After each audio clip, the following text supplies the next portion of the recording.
going. Okay, cool. We are up and running. We'll give people a second to get here before we get started, and then I will start off with some questions for you. Oh yeah. Yeah, Even before it just crashes immediately. yeah, exactly. That'd be super fun. I've had that happen before. Wasn't great. Managed to get 3 minutes into a stream and then it just killed itself. uh Yeah, not awesome. Not fun and cool. Not poggers as the kids say. Yes, hello oh god. everyone. Notifications are getting sent out and all the cool kids are here early, you know? All the cool kids also like the stream. Eh, Yeah. I heard Finnish. I'm here. I'm guessing there's going to be a lot of Finns in chat specifically watching Oh this. I could yeah. probably check the There's probably analytics gonna be, yeah. and like see it higher in Finland. All right. There's usually, if you post something about Finland, there's always gonna be like Finnish people always on that like coming to comment on that video. They noticed us. Yes, you finally caught a stream. Congratulations. Good to have you here. So, this is the first in a series of live streams you're going to get that are going to be asking people in the military from different countries the same questions. And we'll also have some other stuff here.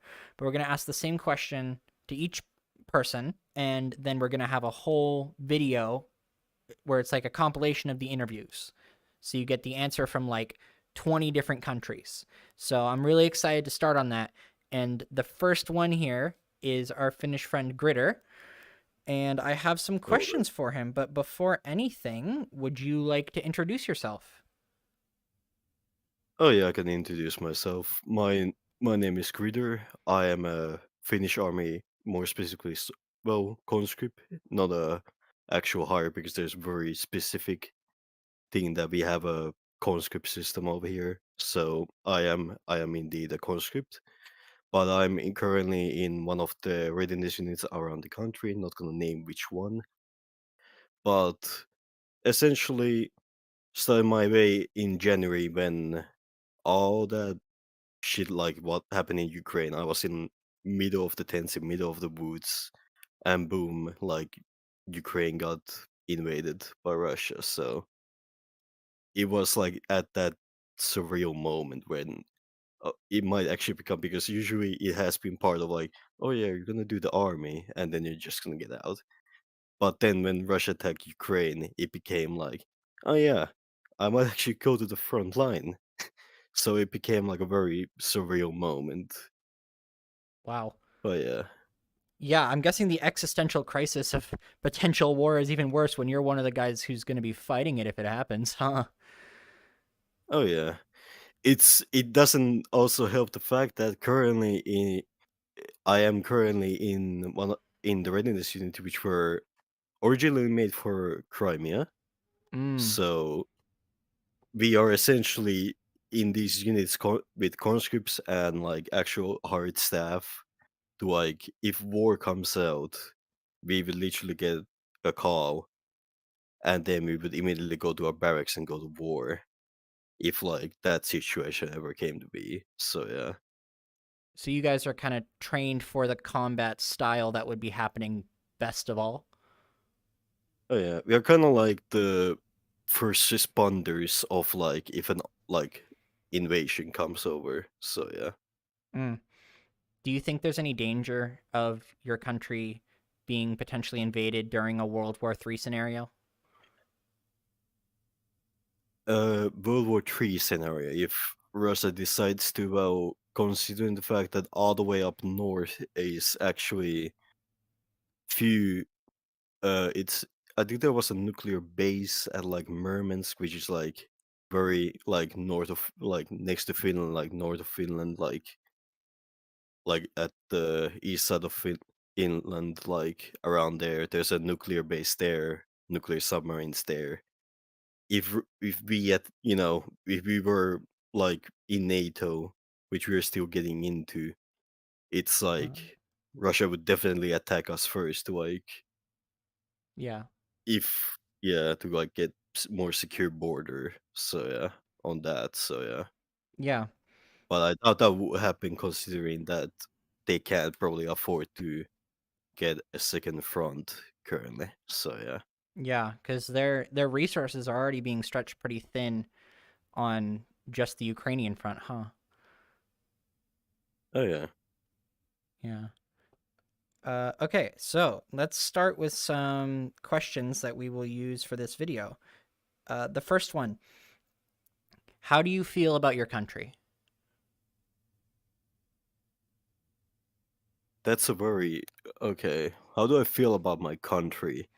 It's it's more so that well, Finland quote unquote is ranked the happiest country in the world, but it's more so the fact that we have less to complain about over here. Like we have like almost nothing to like mainly complain about. We have very like job benefits are great usually, and then like you literally get money for studying, education.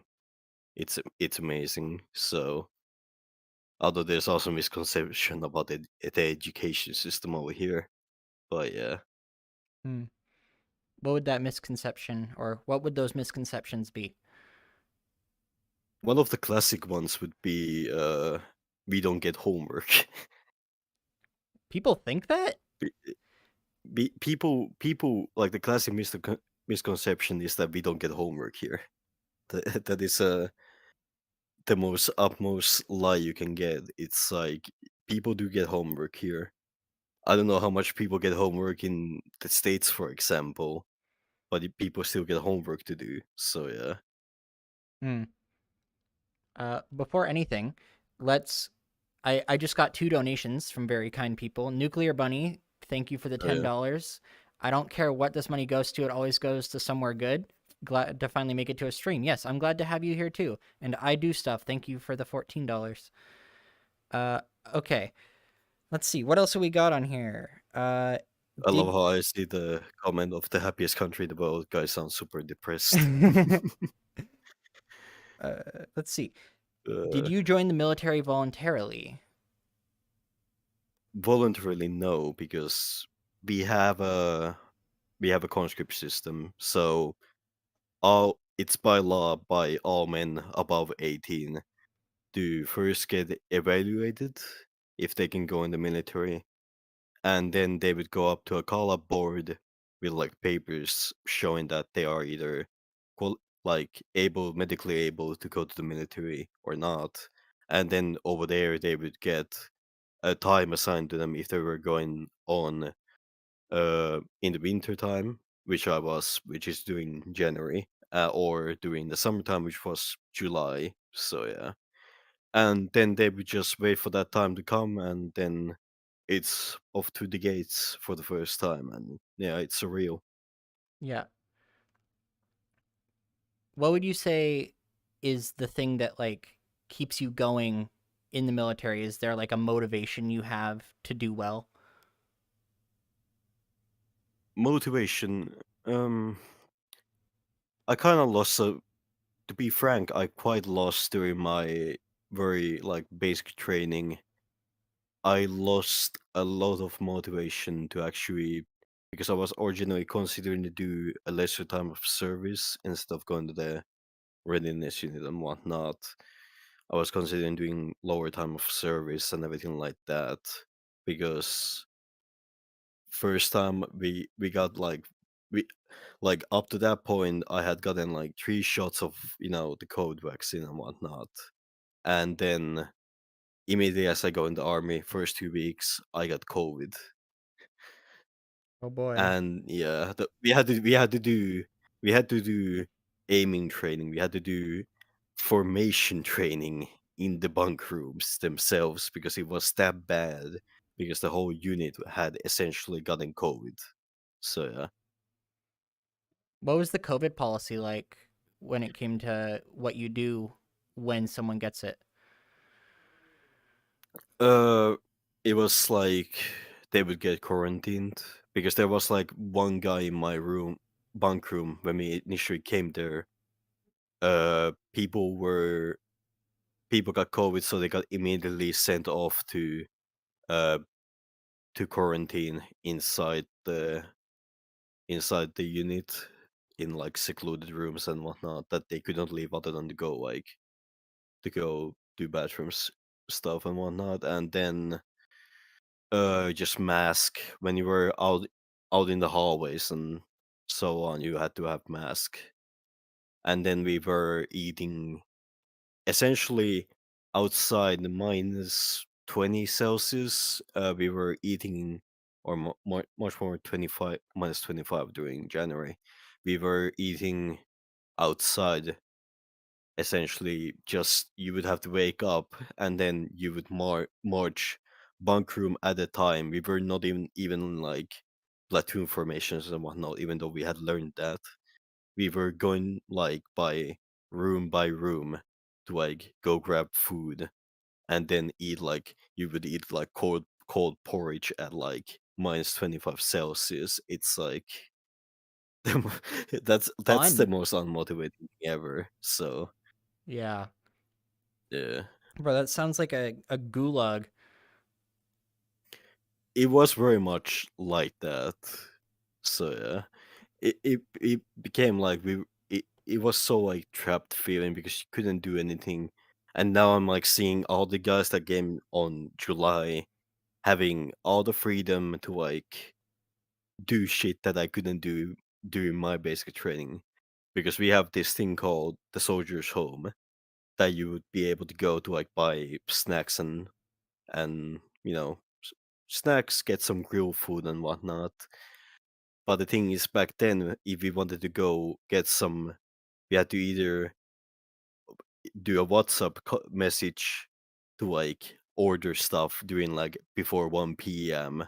We had to like order through WhatsApp like what we wanted, and then or we could if you were not in quarantine, because that was for quarantine when we were in quarantine, but if you were not in quarantine, you would be able to go to this like one truck in front of like the soldier's home like building, which would there would be like a massive like going like 2 blocks down like a line, because there was like all the basic trainees were on that line, on top of like all the conscript NCOs that were training us and whatnot, and they of course got out there early to like go into those lines because they didn't have to wait in rooms, where because a lot of like rule breaking happened on that, where they would just leave the unit building little like 5 minutes early to like go to that line before like all of us recruits came over essentially. So yeah. Hmm. Sounds either boring or messy depending on the day. Oh yeah, like all the training, everything like that. It was like, and after we were given like 2 weeks of vacation because of COVID, and then we had to like speed run our basic training like completely, Oh boy. where some people didn't learn like really basic stuff, or it was like really rushed so that they didn't actually like learn anything or remember anything. So yeah. Do you think those people still would have been useful in a war? If someone can still fire a rifle, that's good in my book, as long as they can handle it safely. So Yeah. yeah, which is a very like keen thing over here, because there was I think I think it was like I think it was this week, or last week. I'm not exactly remembering, but a conscript died due to a firing range accident, essentially. Ugh. So, Do you think that was and because they they were are rushing really it?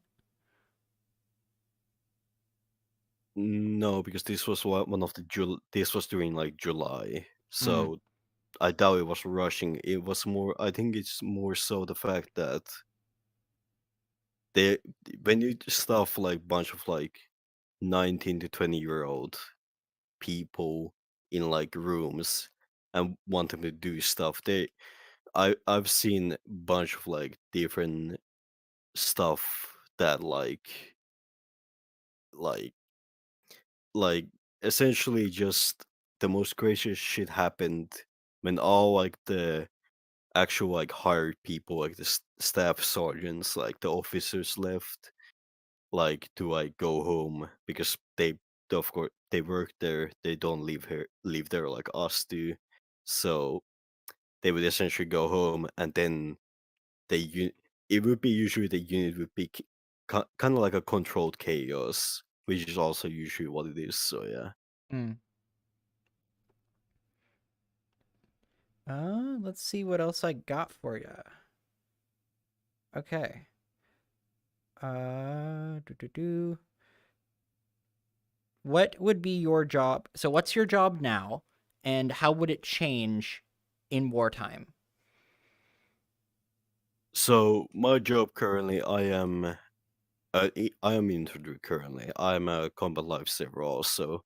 So my I'm specifically what's called a urban Jaeger. So yeah, and that's essentially infantry that's meant specifically for breaching and doing all sorts of fighting in urban environments. And on top of that, I have combat lifesaver. I'm trained as a combat lifesaver as a 6 day training on that.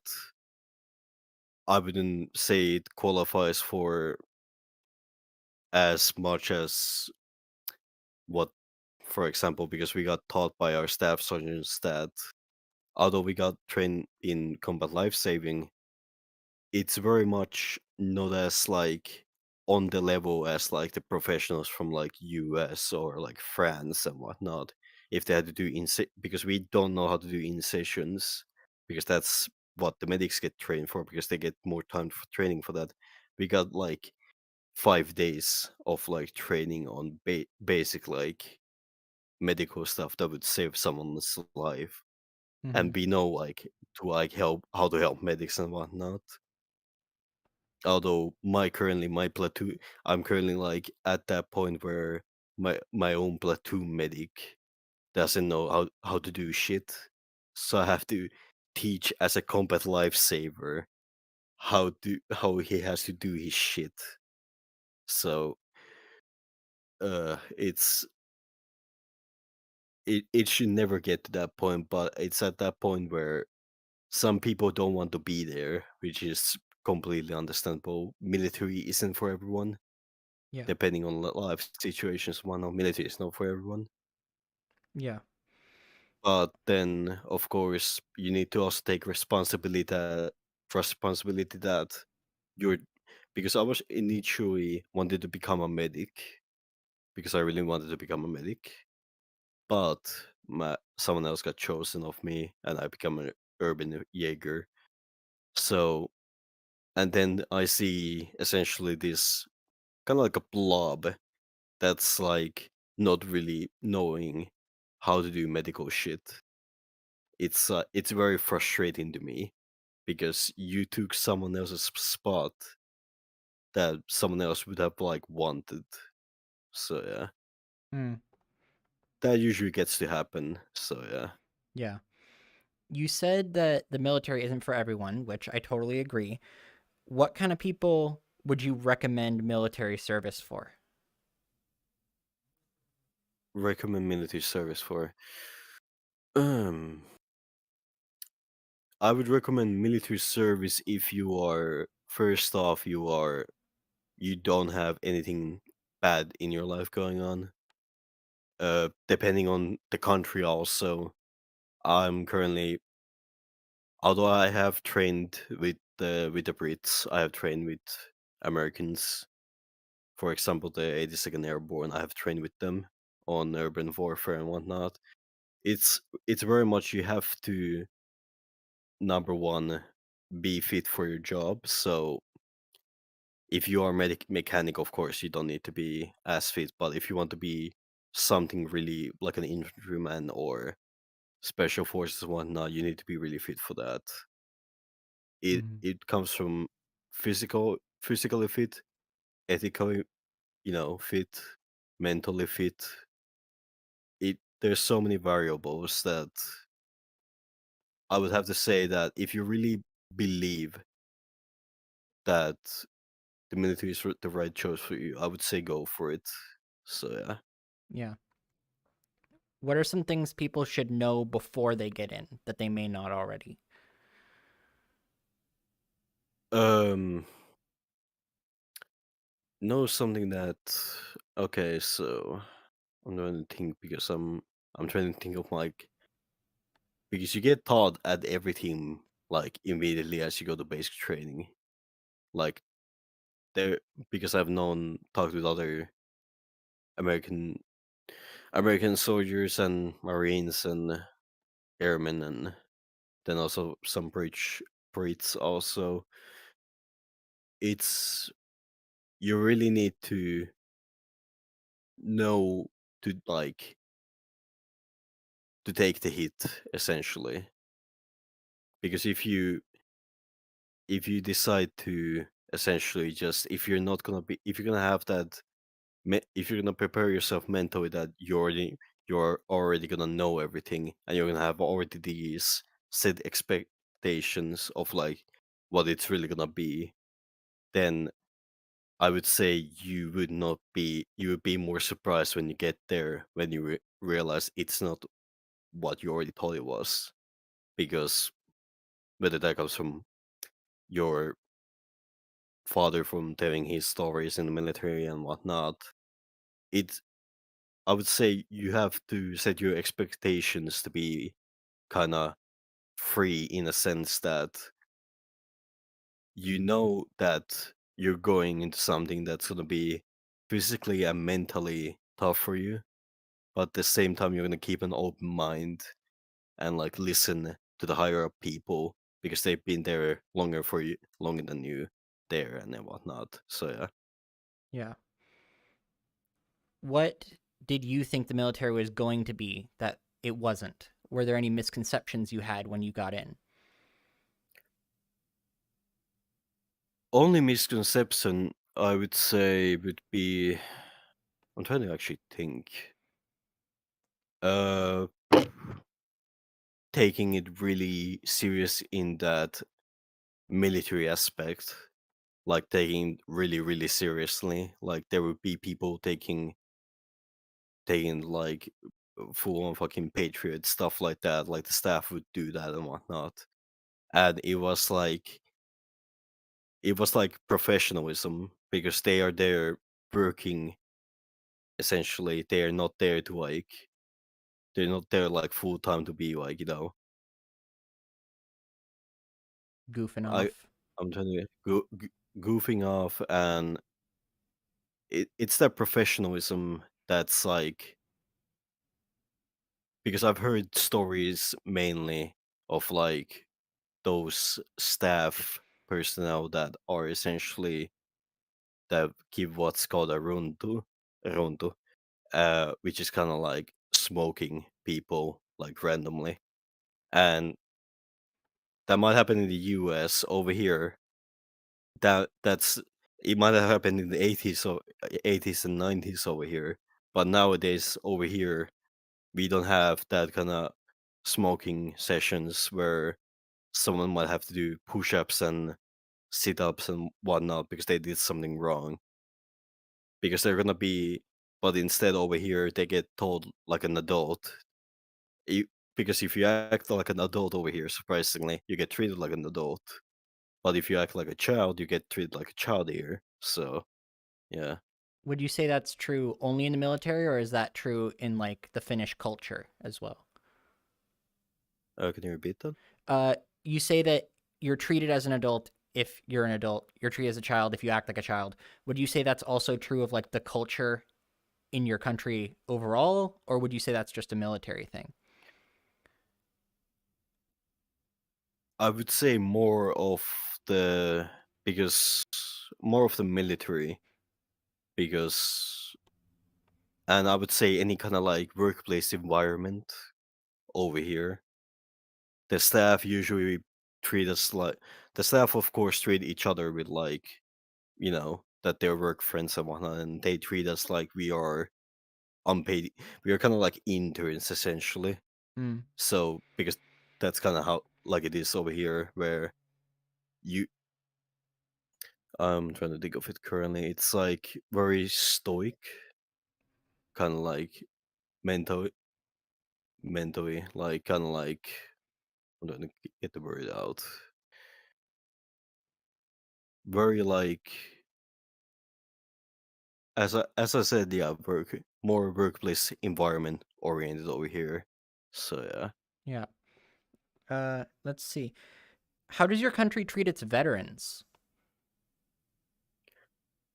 very well. Like although we have nowadays we have two sets of veterans because of we have the veterans from the Winter War and the Continuation War, and then we have peacekeeping veterans who are have done peacekeeping within like UN or NATO or EU mandated missions, and that's like the two separate categories over here because it's very much that I've heard stories of like some Finnish friends going to like America and they get the usual thank you for your service. While meanwhile over here, it's like normal for us to like go to military and like get out because it's part of the lifestyle over here. Mm, But with actual veterans that served in like actual wars or like peacekeeping, they get that very much respect because they have been in the actual like they could have been in actual real life danger. So yeah, mm. they get the very much. I would say they get the same amount of respect that World War II veterans would get. So yeah, That's great. I mean, obviously, it's not the same here. You know that. oh yeah. Yeah. Uh. Oh yeah. What's the hardest situation you've been in during your time in the military? Hardest, I would say the basic training because our basic training was as it was a speed run. At the same time, we had Corona restrictions on top. Relationship fell out. Had Corona. Felt that entire time felt like completely shit because we had this scheduling thing that we would be 3 days in the forest and then 3 days we would go back to barracks. So it would switch that 3 platoons would go to the forest because of corona, because of like the corona situation to avoid corona, and then it would kind of like switch up between the barracks teams, and yeah, and that was like the hardest because you would just constantly you would back to the barracks. You would be able to go like normally eat with like your normal service uniform, and then hoops 2 days later you would be back in the forest, like sleeping in tents, being cold as fuck, and yeah, so that was like the Mm, hardest time I would say. yeah. Oh, I had a personal question for you that I wanted you to talk about Oh, yeah. because you are probably the best person on my friends list to ask about this. Tell me what you know about the White Death. Oh, yeah. You're getting the history nerd out of me now. Yeah. So the White Death, it's I'm already seeing like a bunch of people in in the chat already. But the White Death, yeah, it's he's given a lot of inspiration towards, especially because I've listened to a podcast where this officer had talked about how they take inspiration from the White Death over here when they train snipers. Very much, it's that camouflage is like a very important thing over here because mostly for us, we are a defense force. We are mostly gonna be defending because the main like kind of thing over here in Finland it's that we're gonna give hell. If someone invades us, we're just gonna give hell, so that we might get invaded and we might capitulate, but we're gonna do so much loss to a country that invades us that they can't continue anymore. Mm. And that's kind of how it was in the Winter War, where we had the massive Mannerheim line.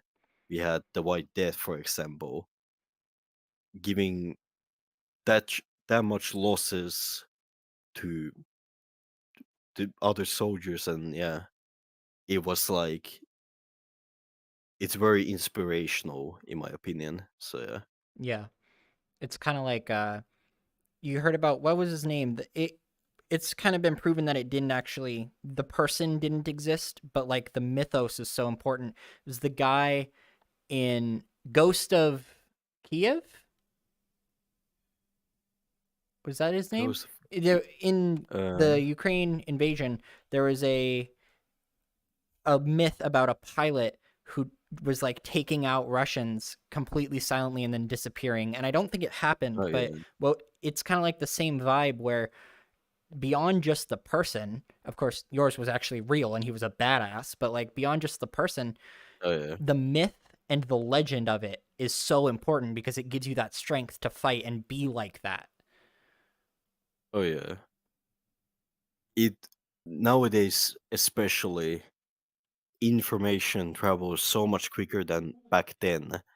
So it's very much you would see. You can literally go on Twitter nowadays and literally just find some combat footage instantly. Whereas back then you would have to send out cameramen to like actually, journalists, like actual like back then journalists to like take photos and whatnot. Back then, it's like very much like the propaganda propaganda to like both sides. It's like totally switched from like kind of like from leaflets and whatnot to like social media posts. If like because the Ghost of Kiev, it's like kind of like a legend story, whereas Simo is more like an actual legend with like more notoriety when it's like given in the fact that it was during the Second World War also, Mm-hmm. which we should give. I think, in my opinion, we should give more kind of like I guess respect for all the people no, people fighting in the Second World War. So yeah, Yeah. so yeah. What was just history dumbass here? What was Finland's biggest contribution to World War II? Our biggest contribution was um being essentially we were essentially neutral, doing it essentially nothing up to that point until when the Soviets decided to send out essentially like give us this amount of land and we won't invade you. And we essentially just said no, and then we got invaded. The Soviets So were yeah. doing that? Oh yeah, the Soviets invaded us. So yeah, Huh. I didn't know there was like because we were yeah. yeah yeah. So it was like were you part of the Allied powers? Was Finland part of the Allied powers? Uh, no, Finland was completely independent actually Ah, during that whole time. were the Soviets just Uh, trying to be colonial or were they saying it was for a tactical reason? I mean, either way it's not okay, but it was for getting because Leningrad back at the day was very close to Finland, and the Soviets would fear that if Germany decided to attack, which they did eventually, if they were to attack, they wanted to get some border to Leningrad essentially to like make sure that that city didn't get captured really easily. So yeah, gotcha. Uh so when you get out of the military, what is your plan? so, yeah. What is my plan? Um, First I'm gonna go back to studying because COVID also fucked up my studying because 2020 when I was still studying, COVID fucked that up. I went to the military. My studies got the good thing over here about in Finland over here is that if you go to your military service, if you have studies going on or you have work, you can for studying you can delay your service. But if you have to go, if you don't get that delay essentially, uh, you would be able to like kind of like pause your education, pause your uh work. So you would be after service, you would be able to go back to your same workplace doing the same job unless that job doesn't exist anymore, and then go back to studying that specific thing you were studying unless that thing doesn't exist anymore. So yeah, So there's a lot of and that fundamental also apply. protections. Oh yeah, there's very fundamental protections, and that same thing applies for also peacekeeping. So yeah, Mm. What impact does Finland have on the UN? uh, UN, uh, we are very much like, for example, Ireland. We are very much also that little giant contributing to peacekeeping forces because we started back in the I think it was 1956 during the Suez Canal crisis. Uh, we essentially sent our first peacekeepers out there, and that was the start to like all the other peacekeeping operations that happened then, and it has happened in peacekeepers have been in Angola, um, currently in like Lebanon, uh, Somalia, Kosovo, and used to be, for example, in Afghanistan, which didn't, which we withdrew right like at like few months before Kabul fell during the Taliban invasion. So yeah. Mm. Do you know or have you talked to anyone who has been deployed, and what kind of experiences did they have if you have? Um, I've talked to like two. Once a a neighbor friend. They got a son that went to Lebanon, and it's very much that UN is kind of like Finnish people are usually respected at like when they're doing peacekeeping because we have this image already that we are very much these like kind of like professionals, and then we also leave people the fuck alone Yeah. because we are already at that. We have the classic stereotype of like we do not want to interact with people, so social anxiety 101. So yeah, it's very much like intro. Very much we have that image of like we are kind of like introverts. We don't want to bother people, and we don't want to annoy people, and so we leave people alone. And yeah, Yeah. If you had to stay in the military after your mandatory time, but you could do anything you wanted in it, what would you go for? wait. So can you repeat I'm trying to think of. So you have your mandatory time in the military, right? You have to be there for a while. Mhm. If afterward you were told you have to stay, but you can do anything you want in it, what would you do? Like any Anything I job, would want. That's a lot of options. I would, yeah, a lot of options on top of also the other support jobs that aren't even available to conscripts and all the other things. Because even Finland has special forces, but I would. That's very much. you would have to have the dedication to be in either because we have army and naval special forces over here. But I would rather either I would do what I would do currently, or I would be in cyber warfare Ooh, you know who you should or talk the. to? Uh, Oh yeah. Spigs, the guy that was on a couple Uh, days ago. He is a digital forensics specialist, among other things. mm, He has some serious skills in that, and he would be a super cool guy for you to talk to. After this stream, I can invite you to the Patreon server where people that have been on my streams and oh yeah. videos go, and you can meet all of them if you join the patron. People watching at home. Sure. Uh, so I'll invite you as a guest speaker, and you will be able to Mhm. talk to him and probably a bunch of other people from militaries around the world soon because I'm going to be doing this whole like 20 militaries project, you know. So that's exciting.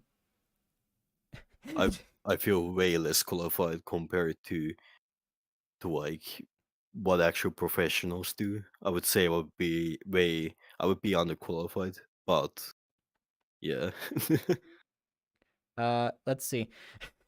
Do I just read this? Do Finnish femboys exist? In VRChat, yes. Yeah, there you go. Uh, so oh, that's a good question. What are your country's laws about like LGBT stuff? Are they a very progressive country or is it more conservative?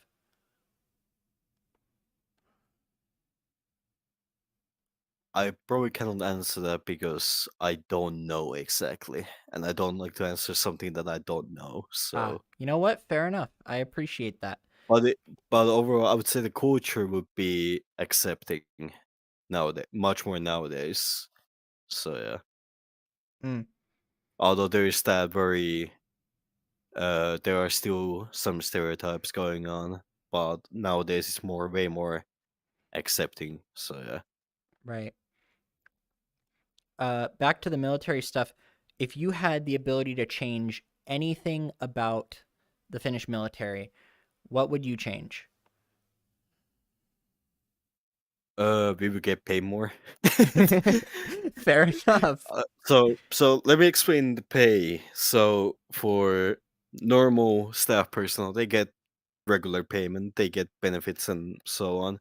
We also get the, as someone said in chat, what mental health we get normal, we get health insurance covered by the army, dental insurance, although healthcare is already much free in Finland, so that doesn't change much. Yeah. Uh, then we get very much you can go talk to a social curator or you can go talk to a chaplain if you want to like speak out your mind on something, which I've done once when I was in a relationship and I broke out and I wanted to go speak my mind. Then I would go to a chaplain or I would go to the social curator, and then they also can help out doing your any kind of like financial stuff over here. So Hmm. that's also very much appreciated over here. We get our if you have lived in an apartment for about 3 months, if I think that was correct, you get your rent paid, you get your electricity and water paid, and if it's like a certain companies, you can get your gas paid also. So yeah, Wow. but then that comes with a twist, which is for the first 6 months, you're gonna be paid about 5 euros per day or six That's euros around that. ridiculous. Here's a question to like gauge the importance of that or to like give me a frame of reference. How much can Oh 5 yeah. euros get you at like the grocery store? um 5 euros can get you probably some microwave food. Probably it can get you also. Uh, the thing is, it depends where you live. But I'm considering the fact that I am near Helsinki, which is the capital. everything is fucking expensive over here, of course. So those like if I would get the frame of reference, those big Coca-Cola bottles, for example, not sponsored. Uh, for example, those big ones you would get, you could probably get with €5, you would get two of those, just Okay, two so of it's those, like and it's definitely not a living then yeah, wage. it's not a living wage, no, because it's per day. Also, it's not by hour. That's ridiculous. That is so ridiculous. Because we got even the funniest fact is also we got told by when we were introduced, like all the staff, like health personnel and whatnot. When we got introduced, the chaplain said that we're gonna be working like 3% above slave pay. Jesus. So yeah, but So nowadays yeah. I'm getting paid the fine amount of for the rest of my time here. I'm gonna be paid about €12 per day, which is like I can get some food for the day at least That you're no if longer a I'm home. peasant. So You are still lowly to them, but you're not a yeah, peasant. peasant plus, I would say. Peasant plus. I love that. That's Uh, amazing. uh so let's see. We've gone over let's see.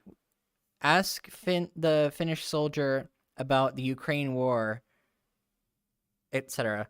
So yeah, we covered that a little bit, but like what do you think Russia's goal is? Is this ever going to stop? um, I would say that I'm gonna say this as like a my point of view, what I've gathered, as I'm not a historian, I'm not an expert on the subject. I'm very much, I've seen Twitter videos, I've seen news, and that's all I'm gonna probably see this entire time. I would say so.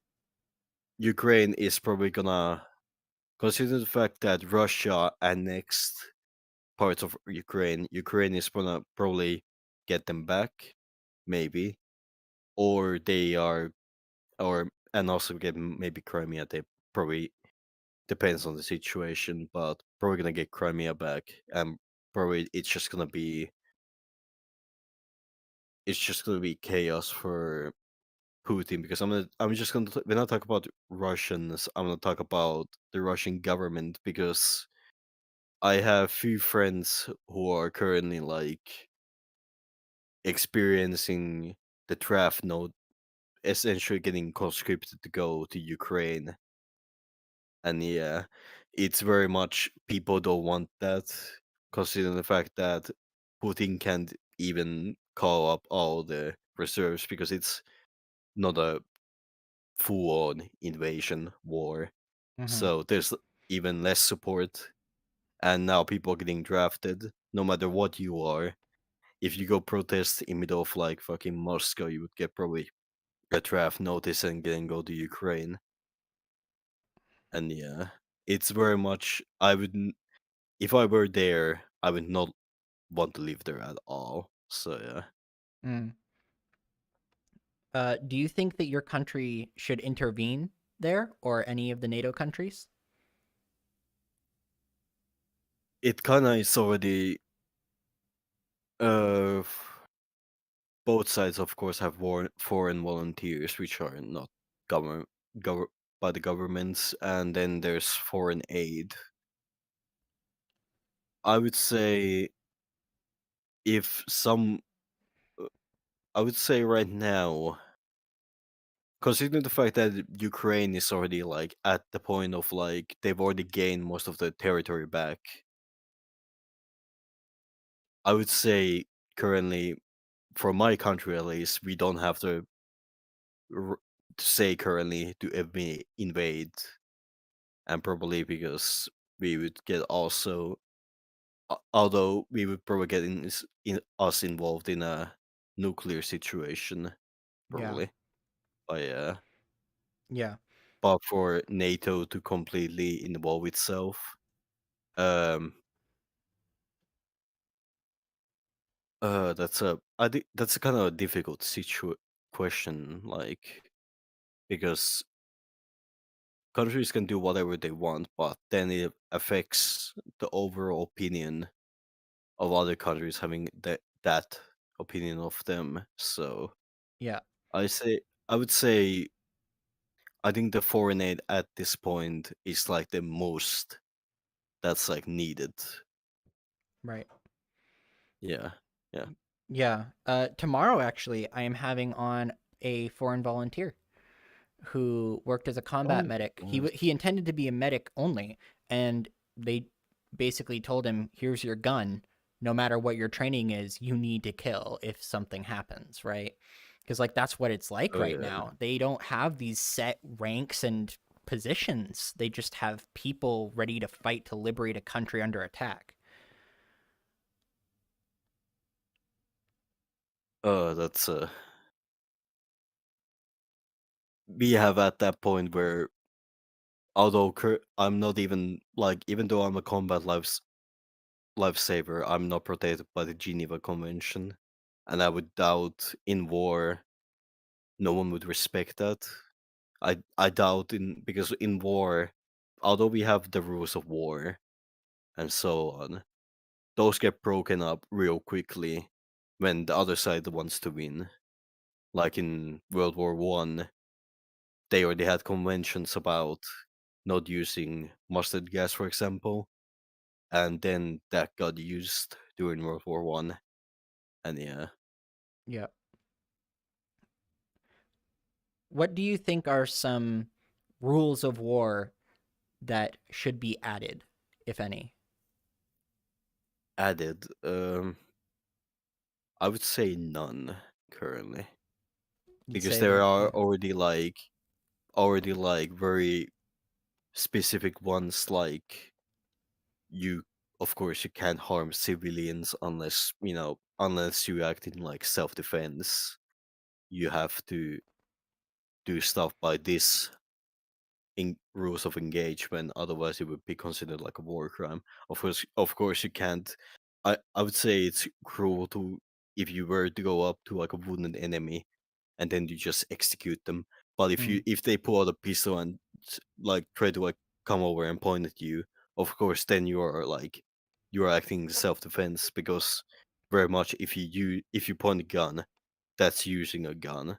Especially like over here where we've gotten training on search and capture, where if like a crisis situation happened and we got called to like capture people, like kind of what the military police usually trains for over here for capturing special forces and other kinds of individuals during crisis times.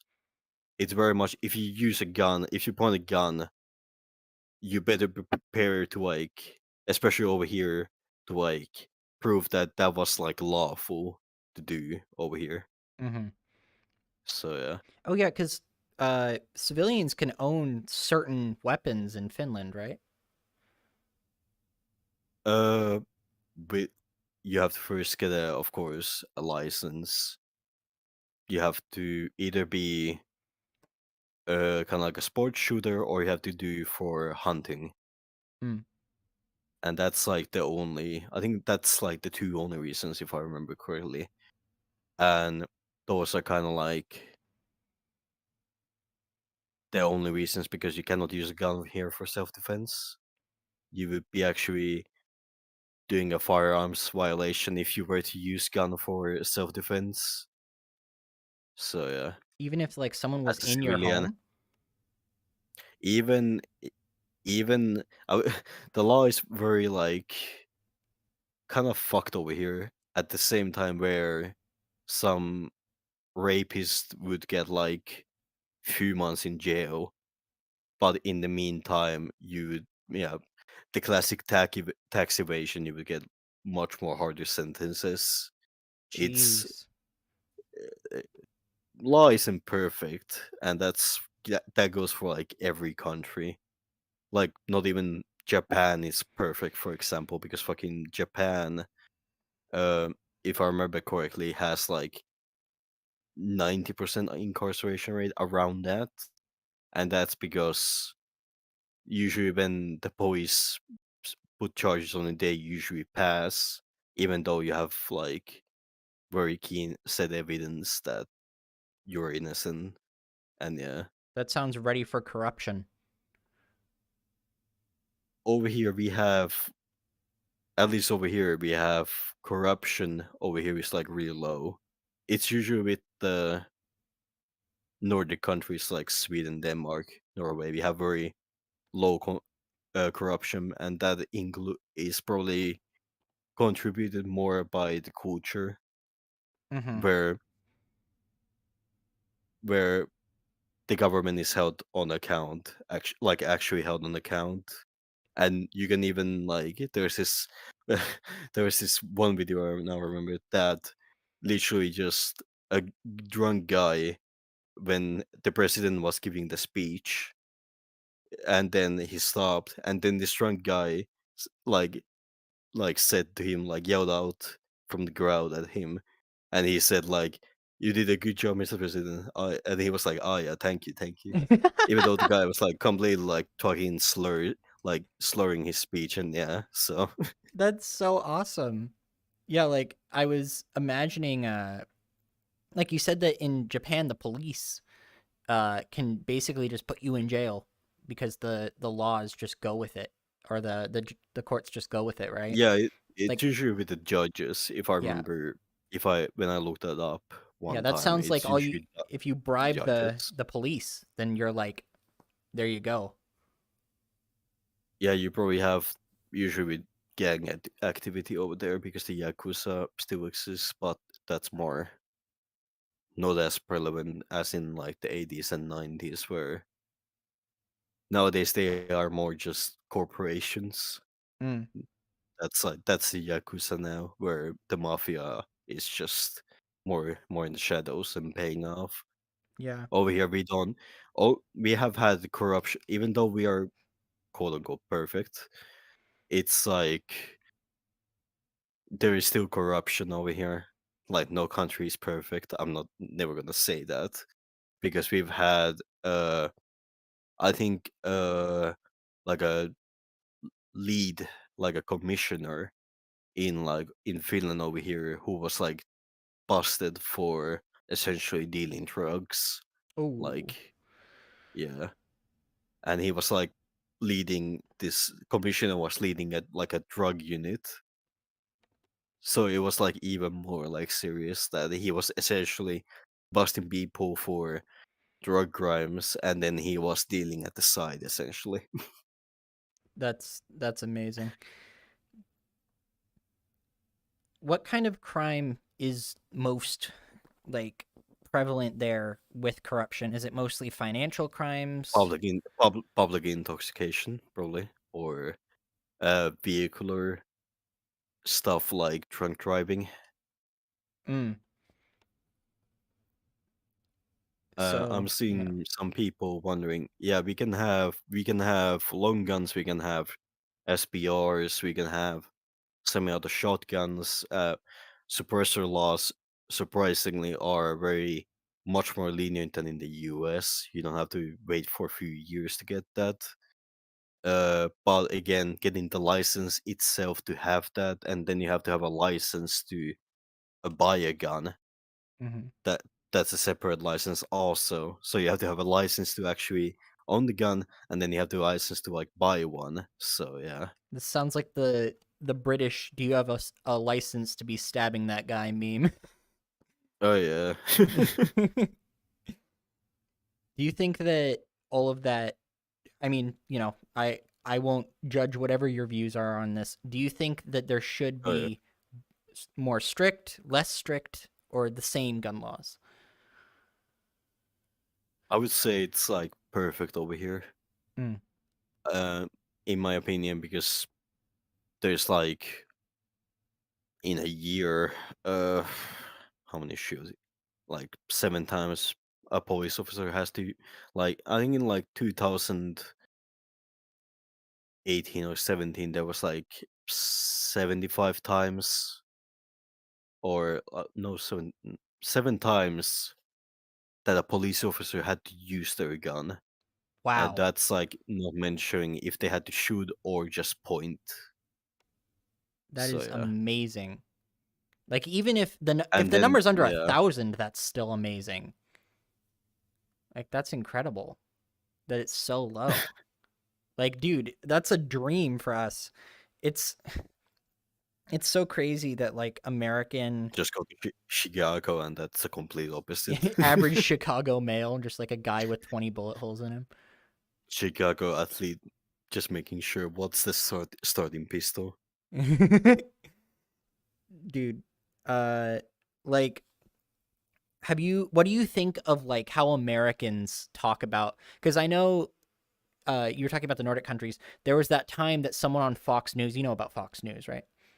How they're like Yeah, the super far right in America. yeah. Yeah, so like Fox News did this like piece, this news piece about how free college Mhm. in uh the Nordic countries was socialist and how Denmark had a bunch of lazy people. And then the Danish, I think, Minister of Education like did a response video like, Oh "No, it yeah, doesn't, that you one. fucking idiots." He said it nicer than that, but he was like, "Dude, you're just Oh yeah, wrong. You're just wrong." Americans usually get.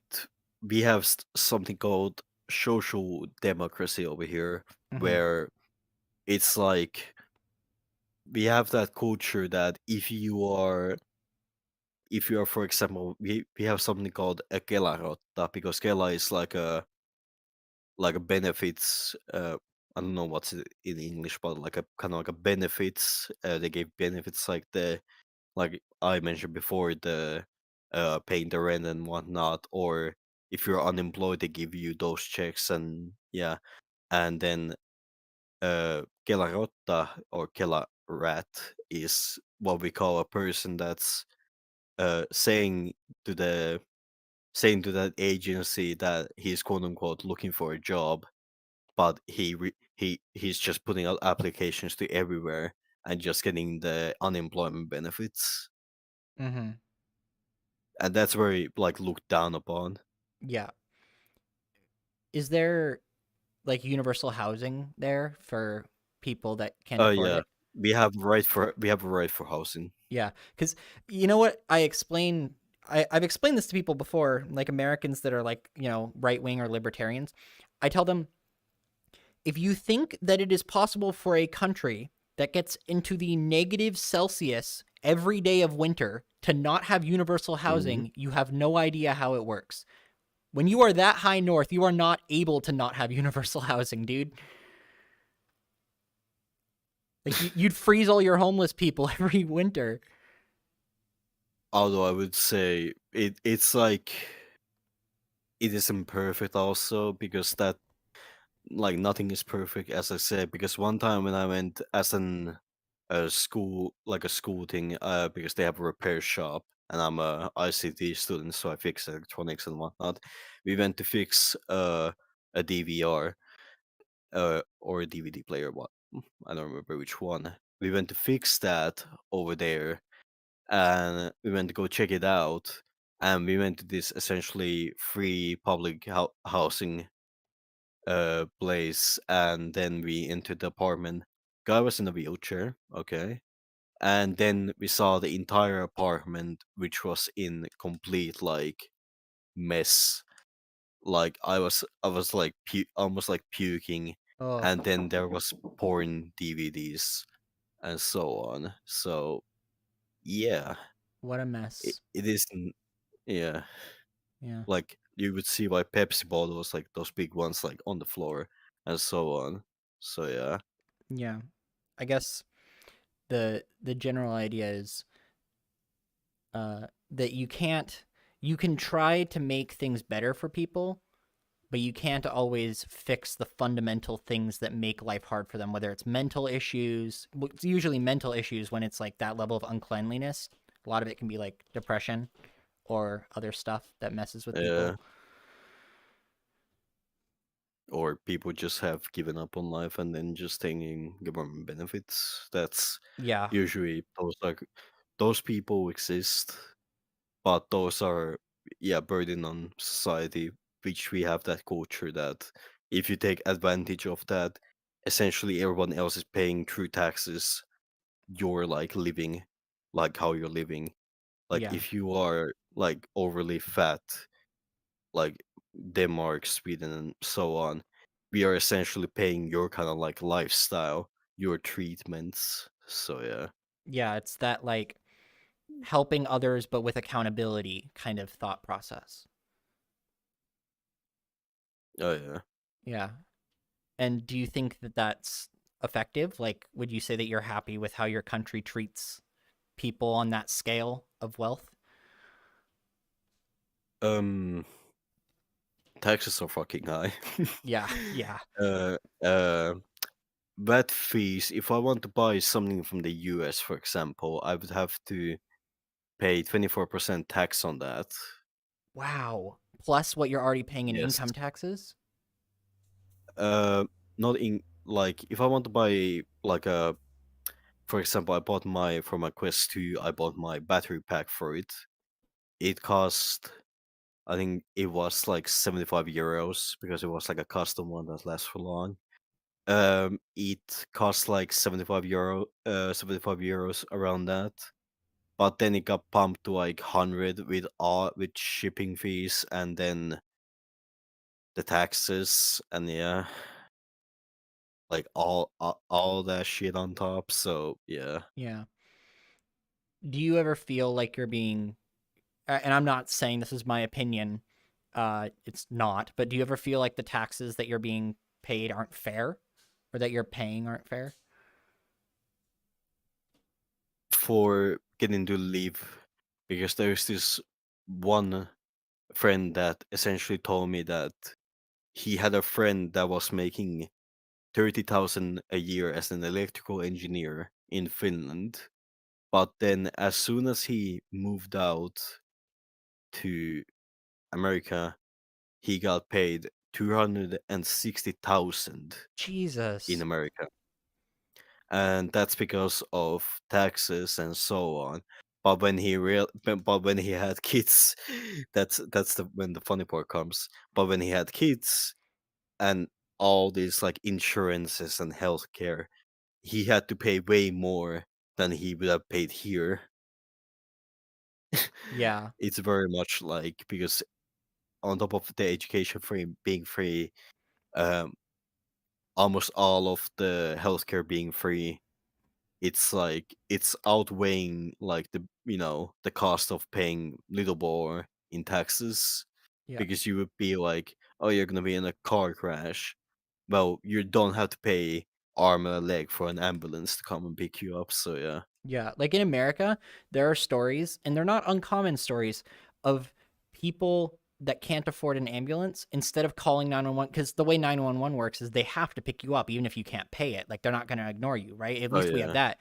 But people will be like, I could call an ambulance and pay $900 for a 5 minute ride. And instead, like someone who just broke their leg or like got shot will call an Uber to take them to the Oh hospital. yeah.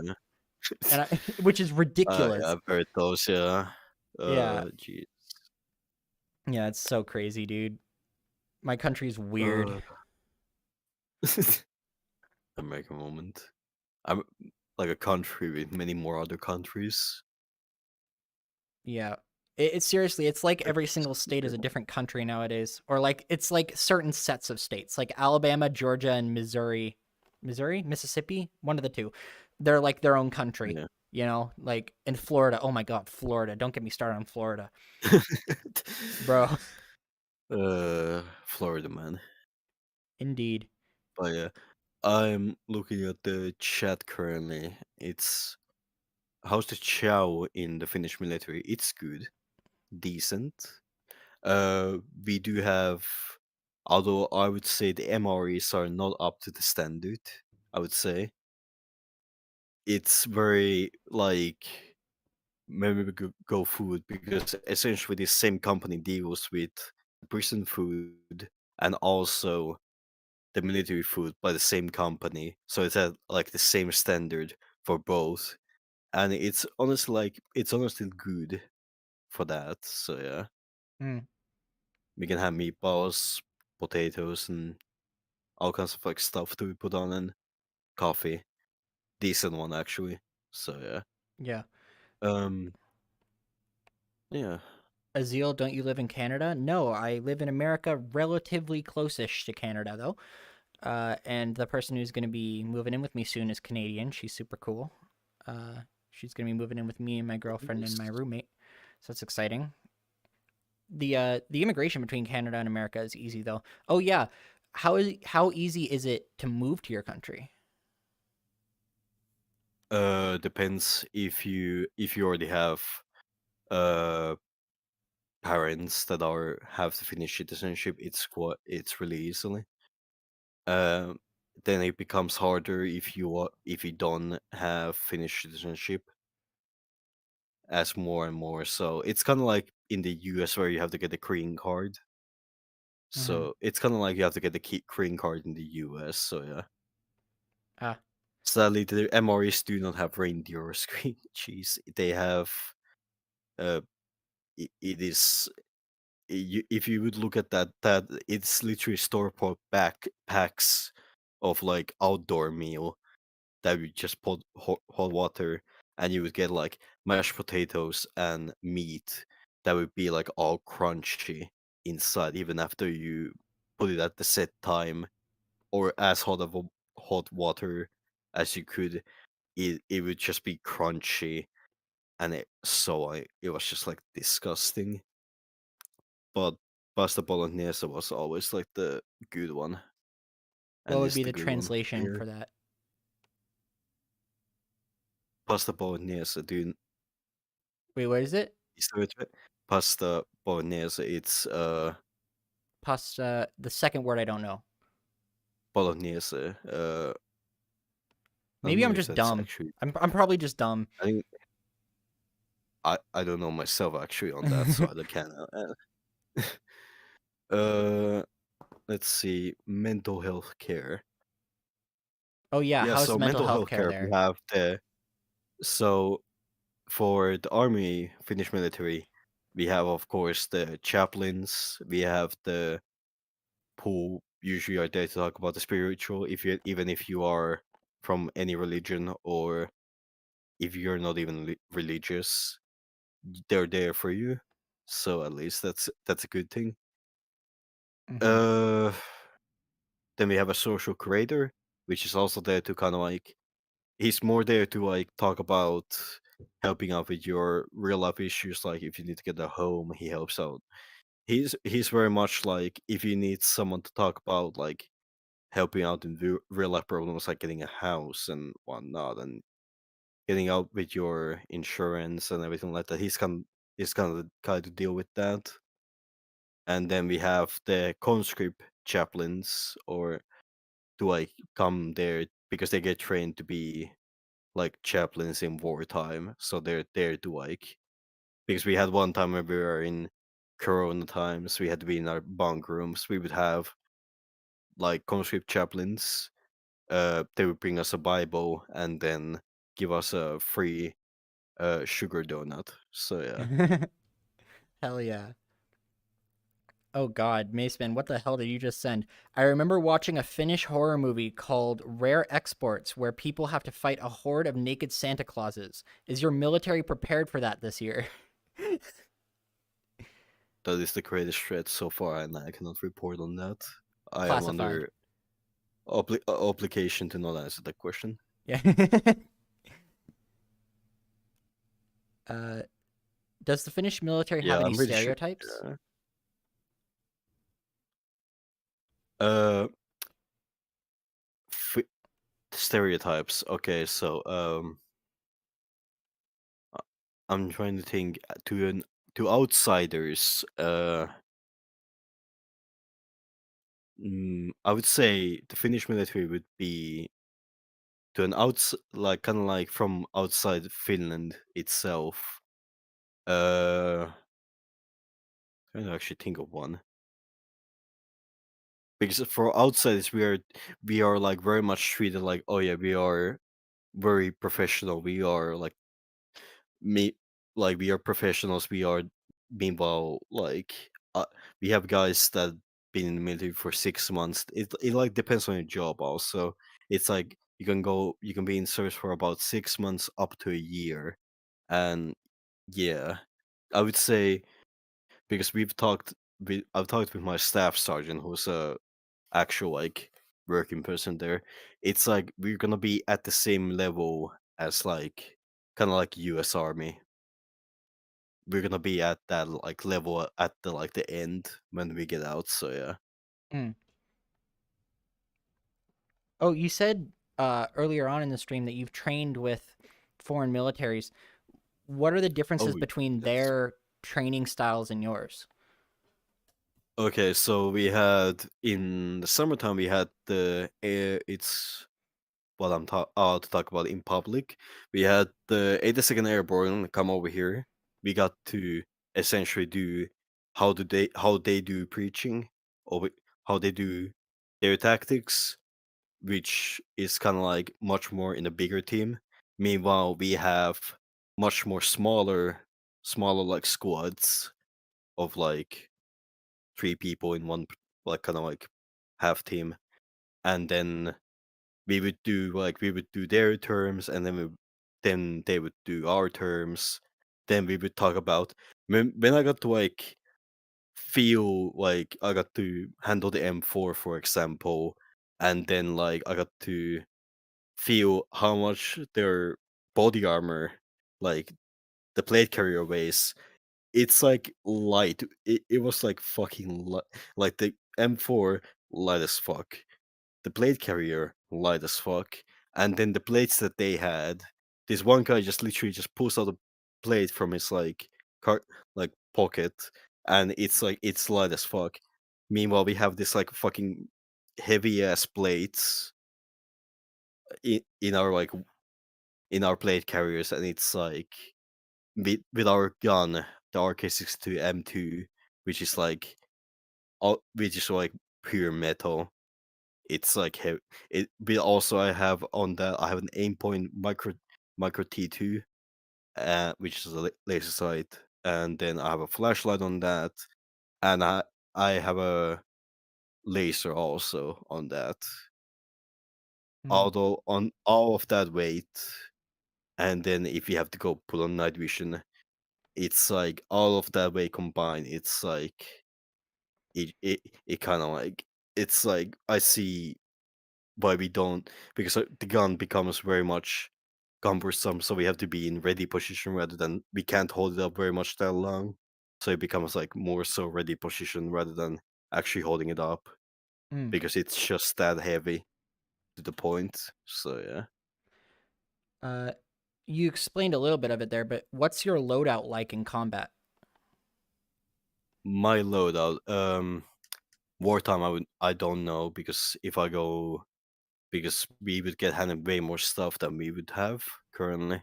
Mm-hmm. Like currently I have a medic bag, but the thing is, it's a training bag, so it doesn't have everything. Mm. And then I would get pretty much food to other stuff. Um, but I would have, of course, my rifle, RK-62 M2. Then if I went to war right now, I would have my high cut helmet. I would have my night vision. I would have the M17 blade carrier and the current camo MO5, and with like all snow camo also packed up somewhere in a big bag, and yeah. And then with that M17 also with all the, the pouches and so on. And then I'm trying to think of compass, of course, and like basic kind of like gear stuff. Yeah. Uh, okay, how about this? From 1 to 10, how technically advanced would you say your military is? Technically advanced,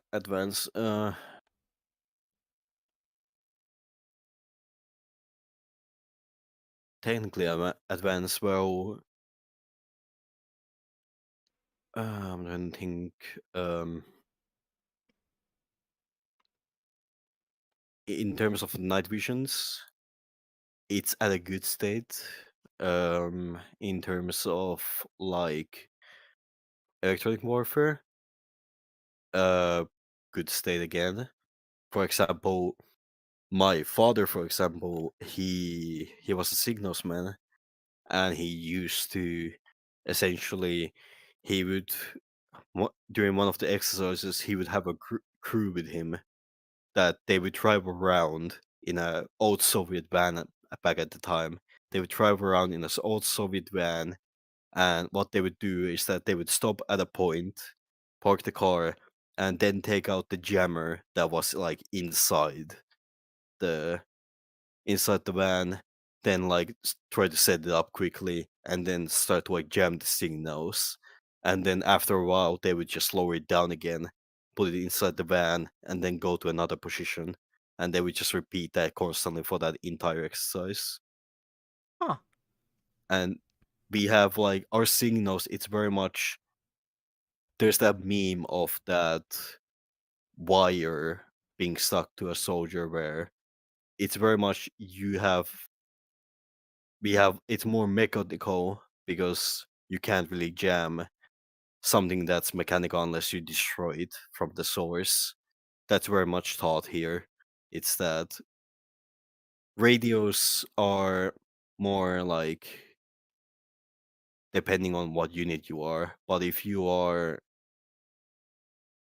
uh but usually like all kinds of like signal stuff, it's usually mechanical because that's very hard to destroy. So yeah.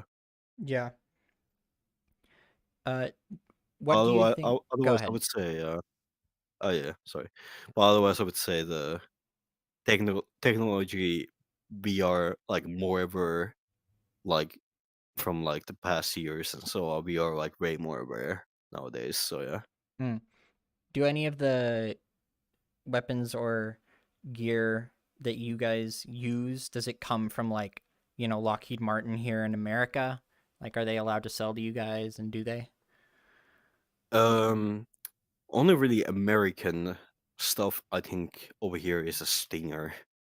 Mm, I think that's like the I don't know about other origins. We have of course the NLAW over here, which is British, and then we got mm, all the other like the aim points and whatnot. Those are of course probably American. I don't know really on that, but yeah, we have. But we are very domestically. We have other rifles produced domestically. Uh, we have all the APCs like the Posse and all the other APCs usually domestically produced and so on. So yeah, mm. please teach us your favorite Finnish curse word. It has to be vittu, How's that which is spelled? like ka- uh VITTU. Mm-hmm. And what does that It's kind mean? of like fuck. Like It's kind fuck? of like Okay. fuck. So yeah, because you could just say voi vittu, which is kind of like oh fuck, like kind of like I think yeah oh fuck yeah. Mm. Foreign swear words are always fun. You're like, damn, now I know even more forbidden knowledge. Oh yeah. It's always when you learn a language, you have to learn the swear words first. So Yeah. yeah. You know what? I'm curious. Out of everybody who's watching right now, tell me what country you're from, because I want to know how many of you are actually Finns and how many of you are watching from other places in the world. So give it a bit. My chat has like fucking shipping time because 4K streams have a lot of delay. But uh, yeah, I'm curious where everybody's from. Uh, Meanwhile, let's see. What's your favorite weapon? My own rifle, I would still say that, even though it's fucking heavy as fuck and everything like that. It's literally just an AK variant that has been modded. That it has M-lock rails. It has the like all the attachment points and whatnot. Although it's heavy as fuck, easy as fuck to clean and like to maintain. You just essentially just run that in oil, like gun oil, and then you just fucking go ahead and go to the range again. Because I know like two people who are just like they've just put more oil in that gun and not really much clean it because they just keep putting in gun oil. So yeah, Mm. or gun lube or whatever it's called. Oh wow, we actually do have quite a few Finns in chat. Like more than my Hey, average percentage for sure. We could do a poll. Yeah, Fearsome, if you're able to do a community poll, do like, are you from Finland or elsewhere? So that people oh yeah, can, it's yeah. chambered in 7.62. The funniest thing is that we only have the special forces are the only ones that have a different caliber rifle, which is the Scar L, which is the 5.56 Mm-hmm. variant of that gun. So yeah. Favorite sidearm. Otherwise, we yeah favorite sidearm don't actually have one. Probably Mm, because we were funny enough. There is this like we would be allowed to have sidearms. All the military boys have sidearms, which is the HP Browning, I think. I'm not sure about that or the Glock, either one. Um, but yeah, I would say the Glock. It's a classic, so yeah, mm. Oh, or the P250, either one. uh, do you play any military games? Military games. I play Insurgency Sandstorm.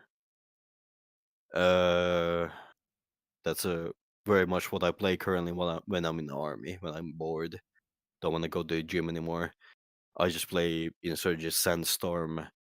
I play just fuck around in Armor 3, and yeah. Hmm. Okay, so it is Let's kind of see. an Yeah, interest of yours as well as just a job. I don't know why everyone's so angry. Yeah, it's a very we are we are very reserved until we are not. I guess that would be the word. Hmm. Let's see. Uh, do you use skis? Yes, you're in basic training. If you come in, especially in winter, you get trained in skis, and if you come in later, you of course get trained. If winter comes, they are gonna force that on you. So yeah, Hmm. and which I did come in wintertime. We would get like around 5 minutes to put on skis and then get on like formation in skis. So yeah. Ah, never thought of tactical skis. That's cool. They're not very tactical because they just are only good if you are going for a long march. That's like what they're only useful for Ah, because they're not that really they can withstand anything, but it's like usually with military stuff. Oh, it can withstand anything, but it's probably not that good still. So yeah, yeah. Let's see. Oh, here's a good question. Is it a good idea to visit your country? And if so, why? yes. Because most people here usually like I got taught English, for example, at like first grade when I got to school. First grade got taught English, but mostly I still learn from video games I'm playing with other people because that's way more easier when you talk to actual like when I had that initial first I had that kind of like people were calling me Russian, then German, then British, then American. It like my accent switched so much during that, but usually people over here are like people can speak like very good English over here, especially like around the two people born around 2000. So yeah, Hmm. So I guess for Westerners specifically, people in like Europe or or English speaking yeah. America, it's a good place to visit. Or just people that speak English, Oh yeah, even. oh yeah. We are like a dual language country where we get forced to learn Finnish and then Swedish because of our history on that. So yeah, Hmm. What is the and history then of there? course uh, history there. We used to be part of Sweden, Hmm. Was it a and then there was yeah? then mostly like I think it's has stayed because of the fact that uh like there are still like Swedish speaking communities, but that's like also dying out. But yeah, it used to be like more relevant back then, but nowadays, if I most people can't, most people nowadays can't speak, Swedish. So yeah, Mm, yeah. I'm like looking at the backlog. What's the biggest tank you've seen? I've seen M1 Bradley up close and been in one Ooh, because we got to be with the cavalry scouts and do what they do, even though we are not. They got confused when we didn't know how to do recon when we are uh, literally a unit that does attacking. We don't do stealth. Don't we don't do stealth. We just go boom. So yeah, I guess that's the word. do the Burger Kings in Finland have an in-store sauna? Sadly, no. Damn. Obviously, socialism doesn't work because the social democracy doesn't get Burger King saunas. Although every like apartment building and building has like a sauna. That's so cool.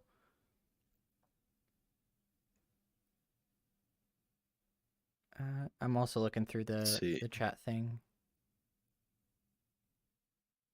What is experience with the RK62?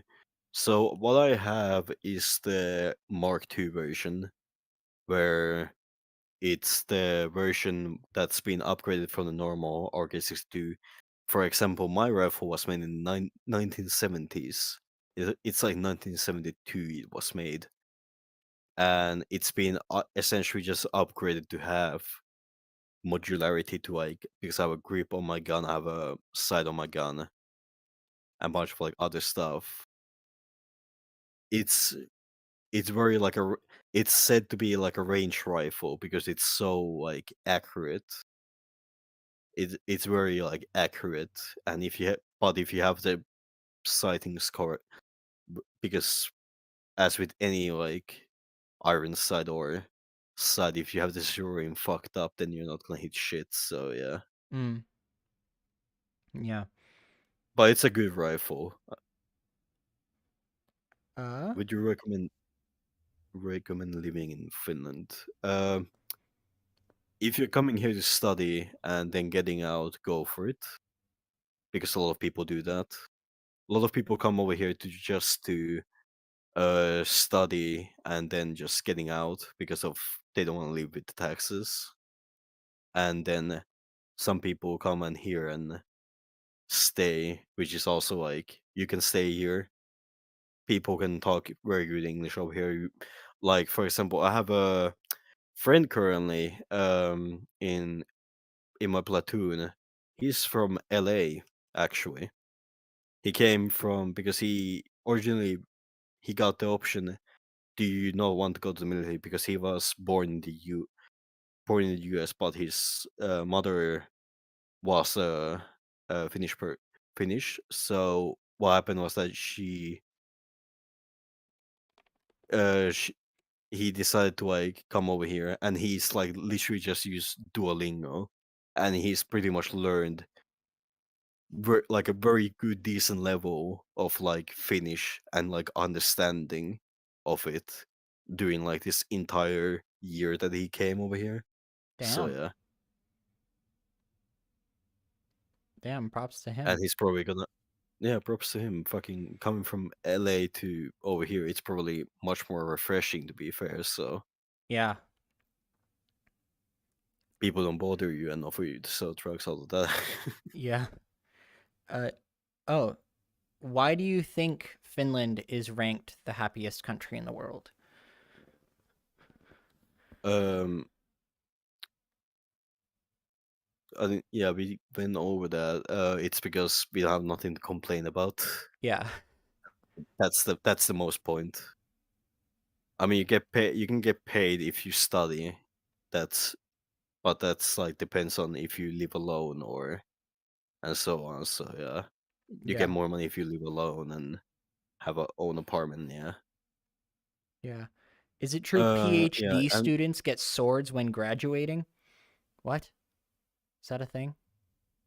yeah, I think yliopisto, in which university, if you go to university, they at the end, if I'm sure, if that because I remember that, yeah, you get a sword. You get a hat. You get a hat and a sword, and that yeah. Huh. Fascinating. I hear Finnish people are bored when you leave a cup of coffee in the snow for long enough. Oh yeah, that's very true. You have to remember. You have to remember. You have to plant a Finnish person at a -30 Celsius. So yeah. Yeah. Might have to move to Finland after hearing that. Yeah, it's no, seriously, there is a lot of reasons to like Finland. I'm probably going to try to go there when I take my huge trip to Europe in a year or two. Yeah. Only minus thing I would say is that everything costs costs an arm and a leg in taxes, but there are like some tax-free places for tourists and so on.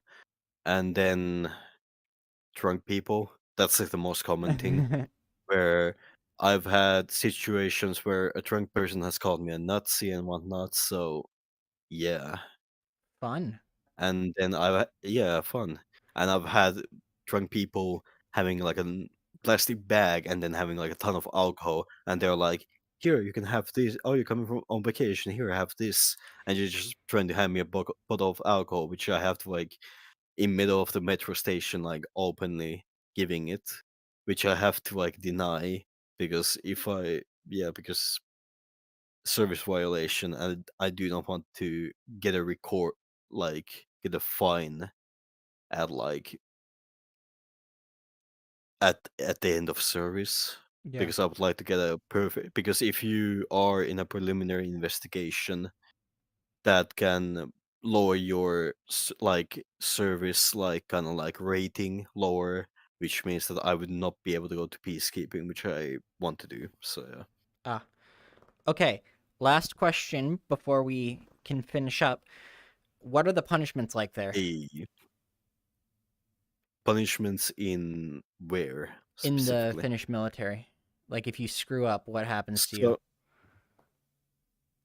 okay, fine.